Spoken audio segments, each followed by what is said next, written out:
ഉദയംപേരൂർ സുന്നഹദോസ് പള്ളിയിൽ സംഘർഷം. വികാരി ജോർജ് മാണിക്യത്താൽ കുർബാന അർപ്പിക്കാൻ എത്തിയപ്പോൾ സഭാവിശ്വാസികൾ തടഞ്ഞു. ജനാഭിമുഖ കുർബാന അർപ്പിക്കാൻ അനുവദിക്കില്ല, ഏകീകൃത കുർബാന നടപ്പാക്കണമെന്നാവശ്യപ്പെട്ടാണ് ഒരു വിഭാഗം വിശ്വാസികൾ പ്രതിഷേധിക്കുന്നത്. കൂടുതൽ വിവരങ്ങളുമായി സഹിൻ ആന്റണി നമുക്കൊപ്പം ചേരുന്നുണ്ട് കൊച്ചിയിൽ നിന്ന്. സഹിൻ, ഏകീകൃത കുർബാന സിനഡ് അനുകൂലികളായിട്ടുള്ള ആളുകളാണ് ഈ വിമത അനുകൂലമായി നിൽക്കുന്ന വൈദികനെ തടഞ്ഞത്, അല്ലേ? തീർച്ചയായിട്ടും അങ്ങനെയാണ് മനസ്സിലാക്കേണ്ടത്. കാരണം ഏകീകൃത കുർബാന അർപ്പിക്കണമെന്നുള്ളതാണ് ഇവരുടെ ആവശ്യം. ജനാഭിമുഖ കുർബാന അർപ്പിക്കാൻ സമ്മതിക്കില്ല എന്നുള്ളതാണ്. കാരണം സീറോ മലബാർ സഭയിൽ, പ്രത്യേകിച്ചും എറണാകുളം അങ്കമാലി അതിരൂപതയിലെ ഈ വിഷയം, ഈ കുർബാന തർക്കം വീണ്ടും സജീവമാകുന്നു എന്നുള്ളതാണ് മനസ്സിലാക്കേണ്ടത്.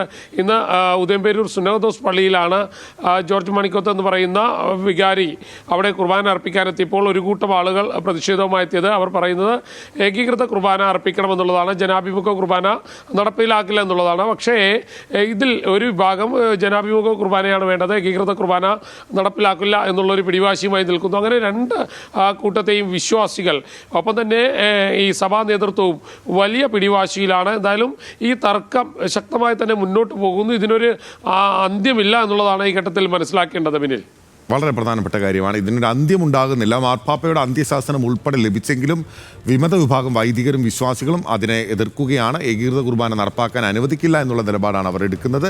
അതേസമയം ഏകീകൃത കുർബാന നടപ്പാക്കണം, ജനാഭിമുഖ കുർബാന സിനഡ് തള്ളിയതാണ് എന്നുള്ളതാണ് ഇപ്പോൾ സഭാ സിനഡ് ഔദ്യോഗികമായി അറിയിക്കുന്നത്. സഹിനാണ് വിവരങ്ങൾ നൽകിയത്.